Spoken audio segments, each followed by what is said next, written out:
ব্রহ্মবৈবর্ত পুরাণ ব্রহ্মখণ্ডের অষ্টম অধ্যায়। অগ্নিশিখার মতন তেজপুঞ্জ কলেবর পরম বৈষ্ণব নারদ মুনি এই বলে বিরত হলেন এবং পিতাকে নমস্কার করে তারই সম্মুখে অবস্থান করলেন। হে দ্বিজবর, নারদের এই কথা শুনে প্রজাপতি ব্রহ্মা অতিশয় ক্রুদ্ধ হয়ে নিজ পুত্র নারদকে অভিসম্পাত করলেন। তখন ক্রোধ ভরে তার মুখকমল দ্বিগুণ রক্তবর্ণ হল, অঙ্গ সকল অনবরত কম্পিত হতে লাগল এবং ওষ্ঠাধর নিরন্তর স্পন্দিত হওয়ায় রূপান্তর ধারণ করল।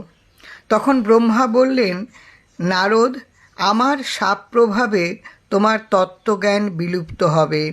তুমি ক্রীড়ামৃগের মতো যোজিলুব্ধ লম্পট রূপে অবস্থান করবে। তুমি স্থির যৌবনযুক্তা রূপলাবণ্যবতী 50 কামিনীর ভর্তা হয়ে তাদের মনোহরণ করে নিয়ত ক্রীড়া কৌতুকে উন্মত্ত থাকবে। জয় রাম, জয় রাম। গুরু কৃপায় হি কেবলম।